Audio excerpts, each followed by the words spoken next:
रश्मि हमारे मोहल्ले में नई नई आई थी और बहुत जल्दी ही उसके नाम के चर्चे हमारे पूरे मोहल्ले में हो गए थे। हर किसी के जबान पर यही होता कि उसके जैसी शरीफ लड़की आज तक कभी नहीं देखी। मैं अपनी माँ के मुंह से भी रश्मि की बड़ी तारीफें सुन चुका था। मेरी माँ को रश्मि इतनी पसंद आई कि वह कहने लगी, मेरी तो इच्छा है कि रश्मि मेरी बहू बने।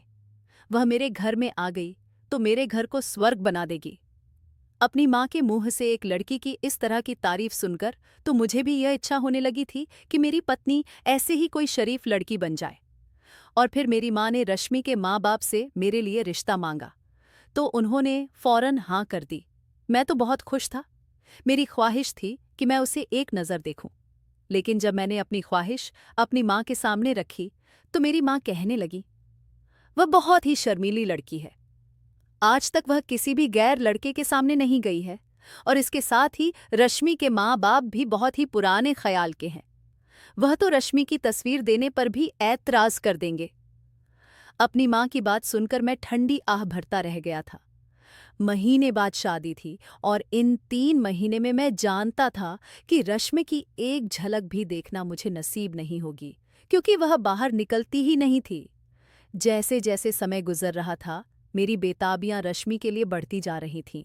जब भी मेरी माँ उनके घर से होकर आती है तो की तारीफें करने लगती कि आज तो रश्मि बड़ी प्यारी लग रही थी। उसने बहुत ही अच्छी चाय बनाई थी, खाना बगैर खाए मुझे आने नहीं दिया। उसके हाथ में तो बहुत ही स्वाद है। यह सब सुनकर मैं अंदर ही अंदर अपनी मंगेतर से बहुत मोहब्बत करने लगा था और इसीलिए आज शादी की रात तो मेरी बेताबियां पूरी चरम सीमा पर थीं। मेरे जज्बात मेरे अंदर तूफान मचा रहे थे। शादी हॉल में भी मेरी ससुराल वालों ने ऐसा अरेंजमेंट किया था कि औरतों का इंतजाम अलग था और मर्दों का अलग। फेरों के समय भी रश्मि ने इस तरह अपने आप को छुपा रखा था कि उसके हाथ और पैर की उंगली तक दिखाई नहीं दे रही थी। मैं बहुत हैरान हुआ था कि आजकल के ज़माने में ऐसी लड़कियां कहाँ होती हैं। विदाई के समय भी उसने एक लंबी चौड़ी सी शॉल ओढ़ रखी थी कि वह पूरी की पूरी छुपी हुई थी। जैसे ही मैं उसके साथ घर में दाखिल हुआ तो मेरी बहनें उसे मेरे कमरे में ले गईं और मेरे दोस्त मुझे लेकर बैठ गए।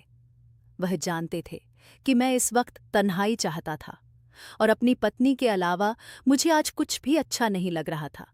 लेकिन मेरे दोस्त जानबूझकर मुझे छोड़ने को तैयार ही न थे। मुश्किल से सारी रस्मों से जान छोड़ा कर रात के 12 बजे मुझे कमरे में जाना नसीब हुआ था। कमरे में दाखिल हुआ तो गुलाब की कलियों की मदहोश करने कर देने वाली खुशबू ने मेरा स्वागत किया था। बेड पर बैठी मेरी दुल्हन मेरी आने पर सिमटकर बैठ गई थी। पहली नज़र जब उसके सफ़ेद दूधिया पैरों पर पड़ी, जिस पर लगी मेहंदी, मेरे दिल को धड़का के रख गई थी। दूसरी नज़र मेरी उसके खूबसूरत हाथों पर पड़ी, जिस पर सुर्ख रंग की चूड़ियाँ, हाथों में मेहंदी के बूते उसके हाथों की खूबसूरती को और भी बढ़ा रहे थे। बस चेहरा अब तक घूंघट में छुपा हुआ था। मैं धीरे से कदम उठाता हुआ उसकी तरफ बढ़ रहा था। उस वक्त मेरे दिल की धड़कनें मेरे बस से बाहर थीं। खुद बखुदा दिल फरेब सी मुस्कुराहट आकर ठहर गई थी। ताई महीने मैं बस रश्मि के ख्यालों में ही देख रहा था, उसे अब तक देखा नहीं था। मैं उसके पास आकर बैठ गया, लेकिन मेरे बैठते ही वह उछलकर पीछे हटी थी। मुझे उसकी हरकत पर हैरत हुई, लेकिन शायद वह घबराई हुई थी। मैंने घूंघट उठाया तो वह बहुत खूबसूरत थी, मेरे ख्यालों से भी बढ़कर, लेकिन वह बहुत ज्यादा नर्वस लग रही थी। वैसे तो आजकल के दौर की लड़कियां इतनी ज्यादा शर्म आती नहीं हैं, लेकिन रश्मि जैसी लड़की से मैं उम्मीद रख सकता था, क्योंकि अपनी माँ के मुंह से मैंने जो बातें सुनी थीं तो मेरे ख्यालों में रश्मि को ऐसा ही शर्मो हया वाला होना चाहिए था। मैंने जैसे ही उसके हाथ को अपने हाथ में लिया तो वह बर्फ की तरह ठंडा था। इससे पहले मैं उसे मुंह दिखाए जाकर की अंगूठी पहना, तब वह अपना हाथ मेरे हाथ से धीरे से खींचने लगी। मैंने कहा, तुम तो मेरे ख्यालों से भी ज्यादा हसीन हो। 3 महीने मैंने तुम्हें देखे बिना बड़ी मुश्किल से गुजरे हैं। मैंने अपनी बेताबी और बेचैनियों का जिक्र रश्मि से करना शुरू कर दिया, लेकिन जैसे जैसे मैं उसकी तारीफें कर रहा था, अपनी मोहब्बत का इजहार कर रहा था, बजाय इसके कि वह शर्माती, उल्टा वह घबरा रही थी। उसके चेहरे की फीकी पड़ती रंगत मेकअप में भी मुझे साफ दिखाई दे रही थी। उसका हाथ मेरे हाथों में अब तक था, लेकिन बहुत तेजी से कांप रहा था। मैं उसकी हालत को समझ नहीं पा रहा था कि आखिर उसके साथ समस्या क्या है। ऐसे भी क्या, शर्म झिझक लड़कियां तो इस रात के लिए बहुत से सपना सजाकर पिया के आंगन में कदम रखती हैं। मेरी ख्वाहिश थी अपनी पत्नी का जेवर मैं अपने हाथों से उतरता और साथ साथ उसकी तारीफ भी करता। लेकिन जैसे ही मैंने उसके माथे पर लगे टीके की तरफ हाथ बढ़ाया तो उसने फौरन से मेरा हाथ झटक दिया। कहने लगी, मैं खुद उतार लूंगी मुझे। उसका व्यवहार कुछ अजीब और गरीब सा लग रहा था। मैंने कहा, नहीं रश्मि, मेरी ख्वाहिश है यह काम मैं अपने हाथों से करूं। आज के दिन तो तुम्हारी सेवा मैं अपने हाथों से करना चाहता हूं, फिर सारी जिंदगी तुमने ही तो मेरी सेवा करनी है। खुश होने के बजाय उसकी आंखों से आंसू बहने लगे थे। मैंने वजह पूछी तो कहने लगी, बस अपने घर से जुदा होने का गम है। मैं उसकी हिचकिचाहट अब समझा था। पहली रात के झिझक ने रश्मि में कुछ ज्यादा ही थी, लेकिन मेरी वह रात बेहद हसीन गुजरी थी। मैं गहरी नींद में सो रहा था जब मुझे सिसकियां की आवाज सुनाई दी थी। एकदम मेरी आंख खुली थी। नींद का मैं शुरू से ही कच्चा था। जरा सी आहट पर मेरी आंख खुल जाया करती थी। नींद के मारे मैंने मुश्किल से आंखें खोली। कुछ भी दिखाई नहीं दे रहा था, लेकिन सिसकियों की आवाज में मेरे कानों में साफ सुनाई दे रही थी। मैं उठकर बैठ गया, लेकिन जैसे ही उठा, सामने कमरे में बने छोटे से मंदिर में रश्मि बैठी हुई थी और रो रही थी। इस अंधेरे में भी मुझे वह साफ दिखाई दे रही थी। मेरी बात पर खुश थी। मुझे लगा शायद सुबह हो गई है और वह सुबह सुबह पूजा पाठ के लिए उठी होगी। लेकिन मैंने खिड़की के बाहर देखा तो बाहर तो घुप अंधेरा था और रश्मि सिसकियां से रो रही थी। मैंने मोबाइल उठाकर समय देखा तो रात के 4 बज रहे थे। अभी तो सुबह होने में बहुत देर थी। इस समय वह क्या कर रही थी? फिर मुझे ख्याल आया, शायद वह इतनी सुबह ही उठ जाया करती होगी और सुबह सुबह भगवान की पूजा अर्चना करती होगी। यह सोचकर ही मेरे दिल में रश्मि के लिए इज्जत और भी बढ़ गई थी। चलो, सुबह सुबह उठकर पूजा पाठ करना तो मुझे समझ आता है, लेकिन यह सिसकियां से रोना मेरी समझ से बाहर था। उसे तो भगवान का धन्यवाद करना चाहिए था, खुश होना चाहिए था कि उसकी जिंदगी की इतनी खूबसूरत शुरुआत हुई थी। लेकिन वह रो रही थी। आखिर वह रो क्यों रही थी? उसकी सिसकियां ने मुझे परेशान किया था।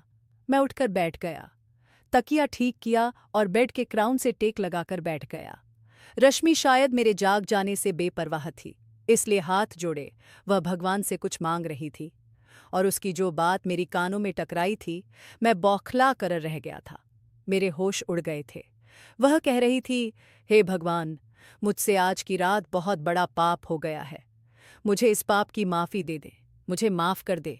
मैंने जो पाप किया है यह बहुत बड़ा पाप है। वह यह क्या कह रही थी? मैं तो उसके बात सुनकर ही सोचने समझने के लायक ही नहीं रहा था।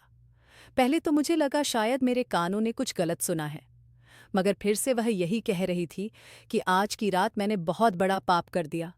मैं समझ नहीं पा रहा था कि आज तो हमारी शादी की पहली रात थी, जो कि बहुत ही खूबसूरत गुजरी थी। फिर भला आज की रात पाप कैसे हो गया? हम दोनों एक दूसरे के लिए जायज़ थीं और हमारा रिश्ता भी जायज़ था। फिर वह हमारे जायज़ रिश्ते को पाप क्यों कह रही थी? और यह सब सुनकर मेरे होश खोने लगे थे कि आखिर मेरी पत्नी ने रात को ऐसा कौन सा गुनाह कर दिया। फिर मुझे लगा जैसे मेरा दिमाग साए साए करने लगा हो। मेरा दिमाग में काम करना बंद कर दिया। मैं समझ नहीं पा रहा था कि वह यह बात आखिर क्यों कर रही है। क्या उसकी शादी उसकी रजामंदी से नहीं हुई है क्या? इसीलिए उससे यह सब पाप लग रहा है? एक के बाद एक सवाल मेरी जान निकले हुए थे। कुछ देर बाद ही रश्मि की सिसकियां बंद हुईं। उसने अपने आंसू पछे और उठकर बाहर आ गईं। लेकिन जैसे ही उसकी नज़र मुझ पर पड़ी तो उसके चेहरे की रंगत फीकी पड़ी थी। मुझे जागते देखकर और अपनी तरफ देखता पाकर वह घबरा गई थी और कुछ बौखला कर कहने लगी, आप इतनी जल्दी क्यों उठ गए? मैंने कहा, इधर आओ, मेरे पास आकर बैठो। मैं उस समय बहुत ही सीरियस था। वह धीरे धीरे चलते हुए मेरे करीब आ गई और बेड पर मुझसे थोड़ी दूरी बनाकर बैठ गई। मैंने कहा, क्या बात है रश्मि, रो क्यों रही हो? मेरी बात पर उसने नजरें चुराई थीं। मैंने सा एड टेबल का लैंप जला दिया उसका चेहरा मुझे साफ नजर आ रहा था। मैंने कहा, बताओ, क्यों रो रही थी? वह कहने लगी, बस मुझे आदत है। मैं जब भी सुबह उठकर भगवान की पूजा करती हूं तो खुद बखुदा तो वह मेरे करीब हो गई। उसका चेहरा मेरे चेहरे के करीब था। मैंने उसकी आंखों में देखकर कहा कि आखिर तुमने क्या पाप कर दिया है? किस पाप की माफी मांग रही हो? तुम सुबह सुबह भगवान से मेरी बात पर तो जैसे उसकी जान निकल गई थी। मेरे शब्द इस समय थोड़े सख्त थे। मेरी आंखों में भी गुस्सा समाया हुआ था। जो बात मेरे कानों ने सुनी थी वह कोई छोटी बात तो ना थी। आखिर रश्मि किस गुनाह की बात कर रही थी? उसने अपना हाथ खींचकर मेरे हाथ से पीछे किया, कहने लगी, आपको सुनने में कोई गलती हुई है। मैंने ऐसा कुछ नहीं कहा। यह कहकर उसने तकिया उठाया, सोफे पर जाकर लेट गई। उसकी इस हरकत से मुझे और भी गुस्सा आने लग। मैंने कहा, रश्मि, ये क्या बदतमीजी है? इधर आ, मेरे पास आकर लेटो। वह कहने लगी, मुझे नींद आ रही है और मैं सोना चाहती हूं। लेकिन मैंने कहा कि मेरा ऐसा कोई इरादा नहीं है। ना मुझे नींद आ रही है और ना मैं सोना चाहता है और ना तुम्हें सोने दूंगा। जल्दी से इधर आओ। मैं तुम्हारा पति हूं और मेरा हुक्म मानना तुम्हारा फर्ज है। मुझे इस समय उसकी इस अदा पर भी प्यार आ रहा था। मेरी यह बात सुनकर वह मेरा इरादा समझ गई थी। मेरी बात को समझते ही उसके चेहरे की रंगत फिर से फीकी पड़ने लगी थी। वह अपनी उंगलियां छटका रही थी, जैसे कि वह समझ नहीं पा रही हो कि उसे क्या करना चाहिए। मैं बेड से उठा और तेज कदम उठाता हुआ सोफे तक पहुंचा था। उसे बाजू से पकड़ा और अपने साथ बेड पर ले आया, और जैसे ही मैं उसके करीब होने लगा वह मुझसे पीछे हटने लगी। लेकिन मुझे कहाँ परवाह थी। शादी के शुरू दिन थे। आज की रात पहली रात थी और इन दिनों में तो पत्नी की संगत ही बहुत अच्छी लगती है। मुझे लगा कि वह शायद अपनी दुआ में कुछ और कह रही होगी। मेरे ही ओढ़ी ही सुनने में गलती हुई है। अगली रात फिर यही हुआ था। रात के समय जैसे ही मैंने उसे अपनी बाहों में भरा और चूमने लगा, वह मुझसे बेधक कर पीछे हटी थी, लेकिन मैंने उसे फिर से कसकर अपनी बाहों में भर लिया। इस बार मेरी पकड़ बहुत मजबूत थी। चाहकर भी हो मेरी बाहों के घेरे से निकल नहीं सकती थी। थक हार कर उसने खुद को मेरे हवाले कर दिया।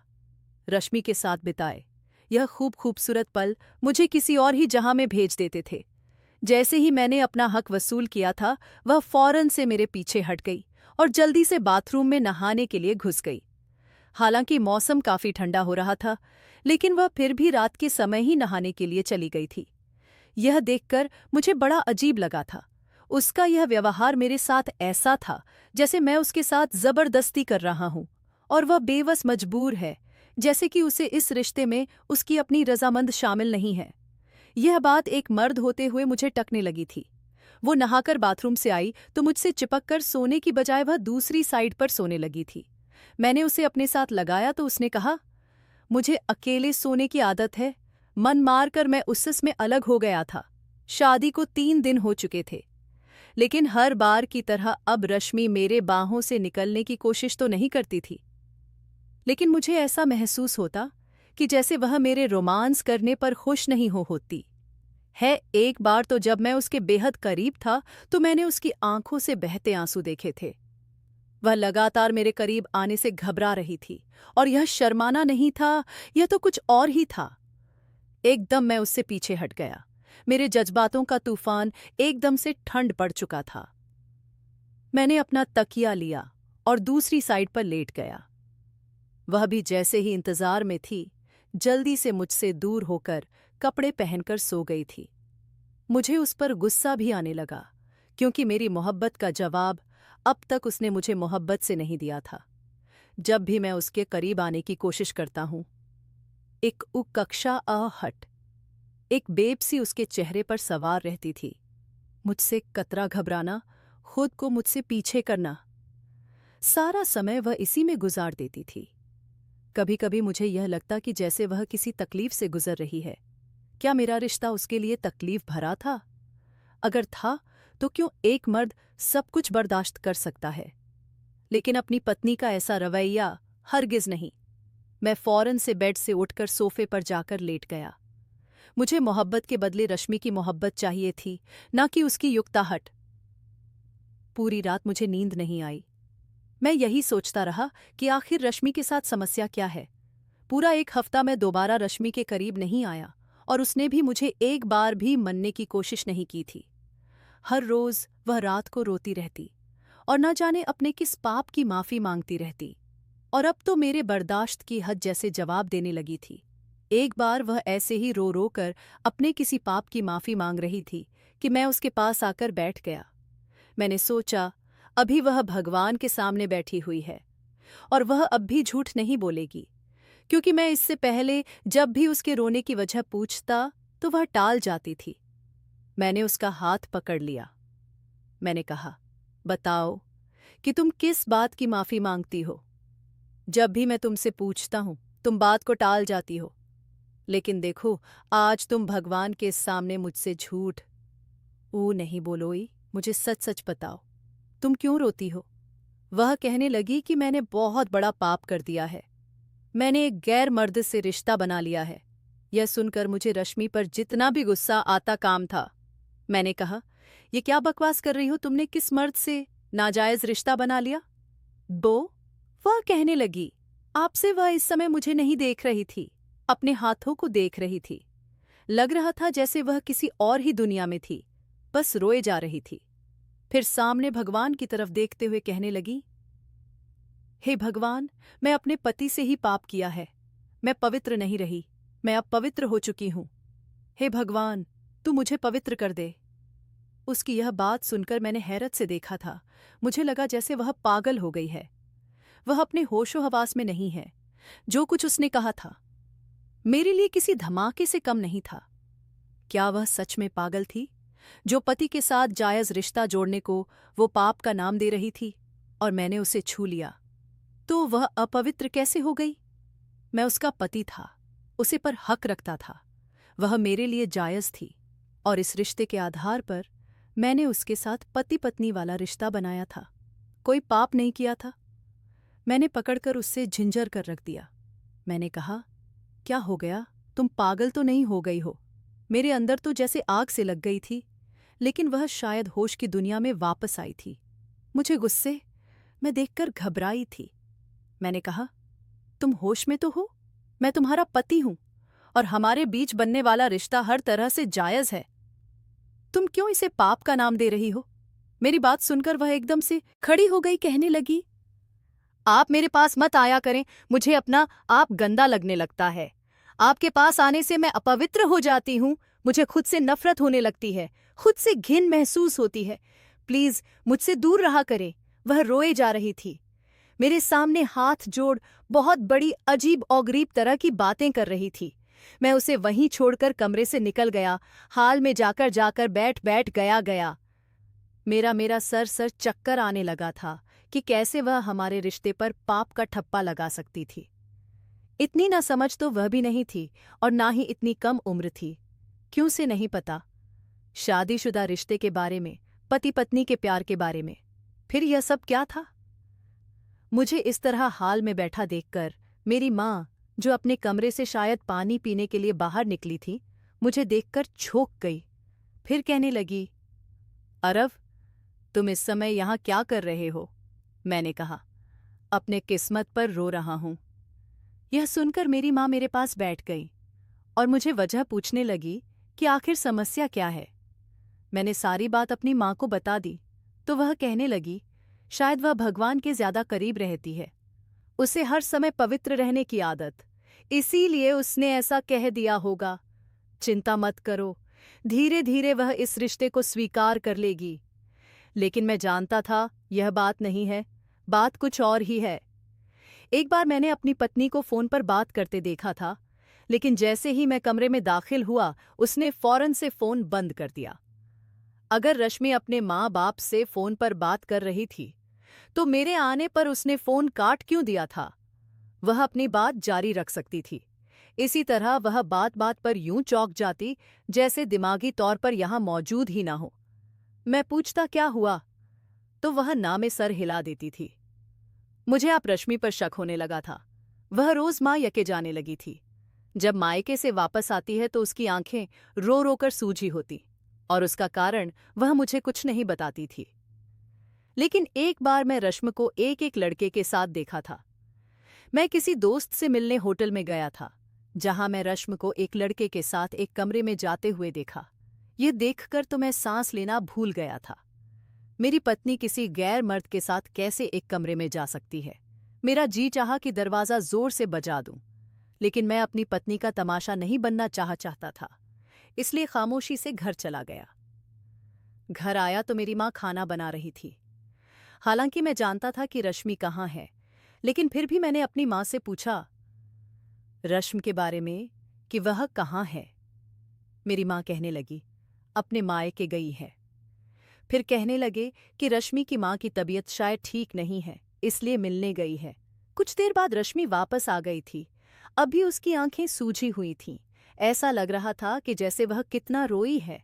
मेरी माँ ने उससे पूछा कि तुम्हारी माँ की तबीयत अब कैसी है, तो वह कहने लगी अब बेहतर है। यह कहकर वह कमरे में चली गई। मैं भी उसके पीछे पीछे कमरे में आ गया। मेरे अंदर तो इस समय जैसे आग सी लगी हुई थी। मैं कमरे का दरवाजा बंद किया और रश्मि से पूछने लगा कि तुम कहाँ से आ रही हो? वह कहने लगी अपनी माँ के घर से आ रही हूं। मैंने रश्मि के झूठ पर चिल्लाकर कहा कि मुझसे झूठ मत बोलो, मैं तुम्हें खुद होटल के कमरे में एक गैर मर्द के साथ जाते देखा है। कौन था वह आदमी? मैं बहुत ही गुस्से से दहाड़ हुए पूछा, तो वह मेरे गुस्से से एकदम डर गई, रोने लगी और बोली वह लड़का मेरा पति था। यह सुनकर तो मेरा दिमाग चकरा गया था।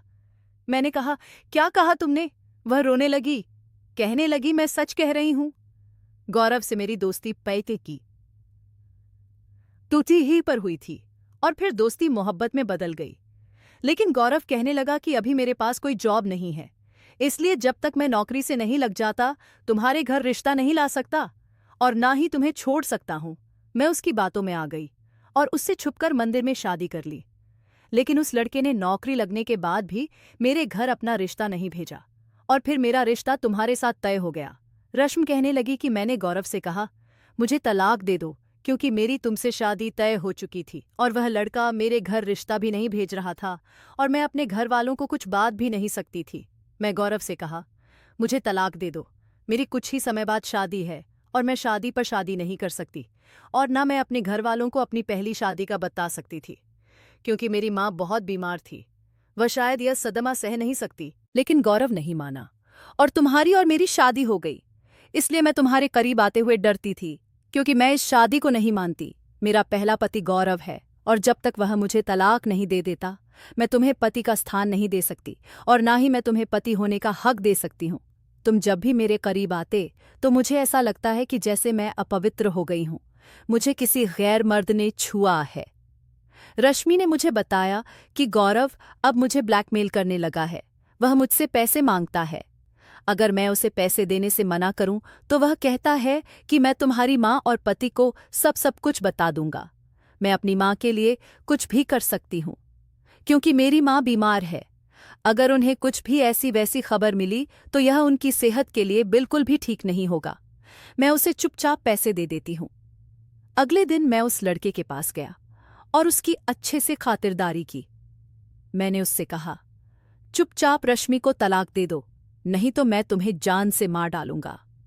वह लड़का डर गया, इसलिए उसने रश्मि को तलाक दे दी और मैंने दोबारा रश्मि से मंदिर में जाकर शादी की थी, जिससे कि उसके दिल को तसल्ली हो जाए कि अब मेरा और उसका रिश्ता जायज़ है। क्योंकि जैसे भी थी, दुनिया की नज़र में रश्मि मेरी पत्नी थी और मैं रश्मि की इज्जत को यूं उछाल नहीं सकता था। रश्मि की इज्जत मेरे परिवार की इज्जत है। मैंने चुपचाप उससे शादी कर ली और अपने रिश्ते को पवित्र रिश्ते का नाम दे दिया। उस पर पर्दा डाल दिया, क्योंकि रश्मि मेरी इज्जत थी और मेरी मोहब्बत भी थी। लेकिन लड़कियों को ऐसे कदम जल्दबाजी में आकर नहीं उठाने चाहिए, जो कदम जल्दबाजी में रश्मि ने उठाया था, क्योंकि हर किसी की किस्मत में मेरे जैसा पति नहीं होता, जिसने रश्मि की सारी गलतियों को माफ करके उसे दिल ने अपनाया था। धन्यवाद।